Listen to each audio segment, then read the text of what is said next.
What's up, guys? This is my first ever Bassmaster Open tournament recap. Yes, I fished the Bassmaster Open at Lake Kissimmee, the Kissimmee chain in Florida. First time I've ever been to Florida, and boy, was it an experience. I'll tell you what, I haven't been nervous for a tournament in a long time, and I found myself that first day of the tournament nervous, as if it was like one of my first tournaments I ever was in. So you know, it's not easy to admit, but I was a little shook up the first day, but it's okay. We got that over with. Day two, I was fine. So let's get right to it. Practice was so-so for me. So-so. I started off practice just breaking in my brand new Vexus VX20 that I just picked up. Once I got a couple hours on the motor, I was able to cruise around, and I found some protected areas from the wind, because that first day of practice, I practiced for 5 days. That first day of practice, it was howling out there. There's some big waves. I'm talking, you know, I've never been to this lake before. It's super shallow water. It's not treacherous, but if you don't know where you're going, you know, I don't want to hurt my brand new boat. So anyways, I had found some protected areas, and it was actually like the first spot that I found on Google Earth back here at home that I ran to, and I found an area that was just loaded with keepers, loaded with small fish. And I had a quick 10-pound limit in practice that day, just 2-pounders, and I just left, and I said, you know what, I could see empty beds in there, and I was like, this is a decent spot. You know, this is a spot where I know at least I kept a limit. Next couple days of practice, the next few days, I didn't put anything together. Fished all over Kissimmee. There's a series of lakes you can run to. The tournament was out of Lake Toho, the very far north, but couldn't really put anything together. Then I started practicing in Toho on day number 4. Day number 4 was amazing. I started off the morning with 2 6s and an 8-pounder in practice. Yes, I hooked them. No, I couldn't take pictures. There was boats kind of off in the distance, but I didn't want anybody to see where I was at and try to figure out the grass patches that I was fishing. So I automatically took my hooks off, shook some stuff off. I mean, guys, I don't catch fish a lot, but in practice, everybody knows me for that. But in this tournament, I really don't know what to expect. What am I going to catch offshore? Is it even going to be a bass? I caught some pike, pickerel looking things, bluegill, crappie, catching all kinds of stuff. So I had to set the hook a little bit. Unfortunately, there's 3 monsters, but that was cool. I was super excited, super jacked, pumped up. Ran around, shook some more fish off, took my hooks off, obviously, shook more fish, shook some 4 fish off. They all felt huge, and I was like, all right, cool. I got this great, nice area. Around 1 o'clock, my hub spun a hub on my brand new Mercury, and you know, it's not the Mercury, it's not the motor's fault, it's my fault. I pushed it through some grass too hard. It happens. We've all had hubs spun, done it. You know, you can do it jumping out of the water with the boat. You can do a lot of different ways. Whatever, it is what it is. I spun it. I limped all the way back across the lake. They have the Mercury service crew fixed me right up, boom, just like that. Super quick fix. Back on the water, just idling around graphing grass. At this point, I know that I have a limit spot. The limit spot's almost an hour away. That's with a lock time if I'm lucky. I have to go through a lock dam to get there. But right now I'm thinking, man, I'm just gonna flip grass. I'm gonna win this sucker. I was like, I found him. I was jacked. And so the next day was a real short. We had to be off the water by noon. So I spent the whole morning not even fishing, just literally just idling around and GPSing all the grass, because the grass was out in about 7-9 feet of water, and it's just under the surface or down 2 feet down. And with the water clarity being that tannic water in the low light in the morning especially, or if the wind comes up, you can't physically see it with your eyes unless you're like right on top of it. So you got to know where it's at. You got to GPS it, do the circles. I go on and on about the grass, but let me just tell you what happened with the grass. So it's day 1. We're launching in the morning. I was so pumped. There's tons of people there. There's 225 boats. Super excited. I see some couple of my fishing heroes, you know, there, people I've seen on TV. Super pumped. I get out there. I have an early weigh-in. I weigh in at 3:30, so I was on one of the earlier flights. Get out to my area, and there's people around, but no one close to me. I didn't see anybody actually on my stuff that I wanted to fish. And I fished and fished and fished and didn't have a bite. Nothing. And I was doing exactly what I was doing in practice. I even switched it up a little bit, threw a little bit of reaction just to see if there's anything going on early that I missed. Nothing. Nothing's going on. It's like 11 o'clock, and I'm like, nah. I'm going to get my butt down there, down south. I'm gonna make that long run. I'm gonna go catch me a limit real quick.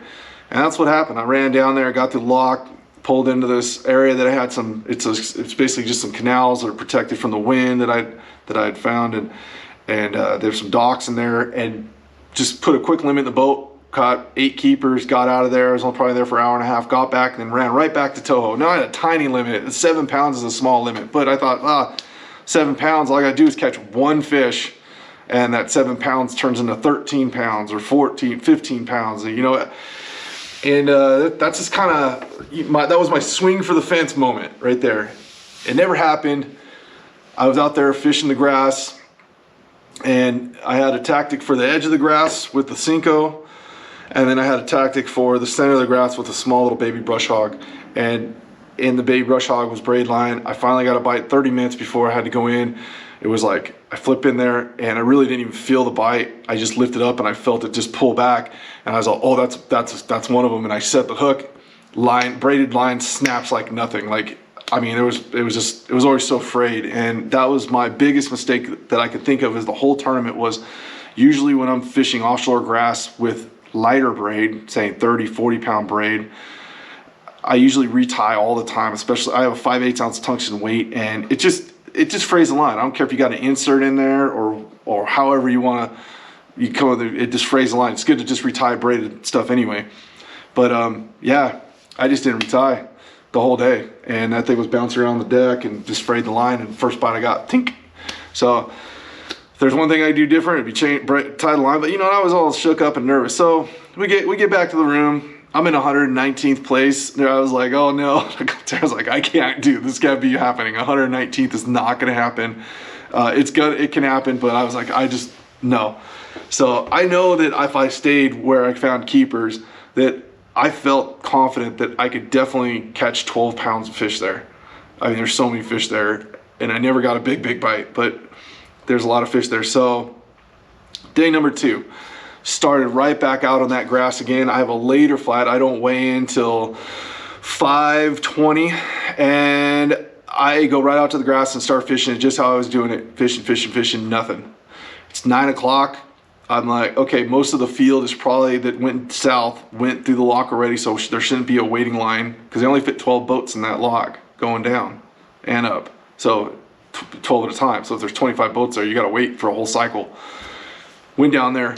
No one's there. Get through the lock quick, haul butt, get into my first spot. I think my first cast under a dock caught a 2.5 pounder with the chatterbait. I had two lures I'll show you in a second. But I was using a Cinco and a chatterbait. It's kind of rotating back and forth, and they're skipping way up under the docks with both of them, and around the trees. We're skipping way up under the low-lying trees.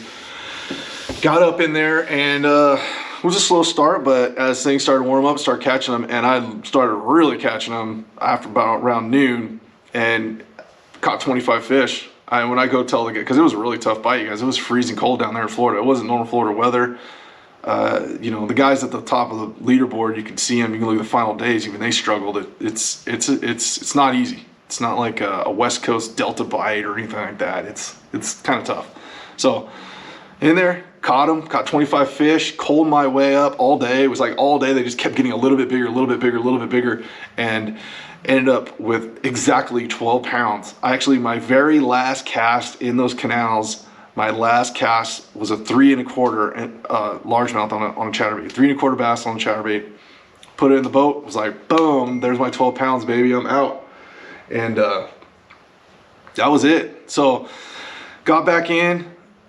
I'm happy with the way it went. I bumped all the way up from 119th place to 56th place, kept myself in the points. We got 8 more tournaments to go. I got to make it work. I got to stay up there. Kind of got to stay above 70, at least try to average above 60 the whole time. Give it my best shot to make the Bassmaster Elites. I'm going to do everything I can to make that happen. I got a bunch of baits here to show you. I'm just real quick. In the marina, skipping a black and blue laminated Cinco, just like that. That awesome Hayabusa wacky rig hook right there. And I think I'm just double checking, make sure I said it right. But this one is the 962 wide gap. That's right, 962 wide gap. I had a special rubber ring on this thing. It's made by Frenzy Baits. It's called the Frenzy Bait Wacko Saddle. When you're running out of Cincos, black Cincos, especially you're skipping docks, you might want to get a Wacko saddle. You won't lose as many, and that single O-ring won't cut through. I don't like the shrink tubes on black worms because it kind of gives an off color that to me when I can actually see the ring. But this Wacko saddle is awesome. So that was my bait there. Then chatterbait, 1/2 ounce jackhammer, black and blue all the way. Black and blue Zacco, 20-pound fluorocarbon. 734 Dobbins, and also the spinning rod is 702 Dobbins rod. This both these rods are great for skipping Cincos, and then this one is it's a 734 and it's a medium heavy. It's not fiberglass, so it doesn't have a slow usual tip you want for chatterbaits out in open water. You want a fast tip so you can control the skip under the docks. 7-to-1 reel, 1/2 ounce jackhammer. Sorry, my buddy's texting me. The 1/2 ounce jackhammer was to create a reaction bite under the docks. I felt when I was slowing down with the 3/8 I wasn't getting bit, so I switched to 1/2 ounce and I was able to kind of real burn it, and it still stayed in the water column, didn't come up to the surface or anything. Great. I hammered on both of those, pretty much an even amount of fish. Out in the grass where I didn't get anything, I had the old-fashioned black and blue brush hog, little baby brush hog, 5/8 ounce. There's again 40-pound braid, 764. It's like a light flipping stick. It's perfect for fishing like that sparse grass, offshore grass. And then of course I had a regular old. I call this the Florida worm, black and blue Cinco, tiny tungsten weights. Again, got another Hayabusa, EWG style offset hook there, and just pegged. That was I actually in practice I got the 8-pounder on that. 15-pound test, 733 Dobbins, and yep, that was it. So that's the recap, guys. I appreciate you guys watching. I can't wait to go to the next lake. We're going to Lake Cherokee in Tennessee. It's going to be awesome. And then after that, we're in Virginia. It's going to be super cool. I can't wait to go to these fisheries I've been watching on TV. Gotta give a huge shout out to my family and friends for all the support, especially my mom. My mom really stepped up. I've had a lot of families want to step up and financially help me get out on the water. My mom came through in a big way.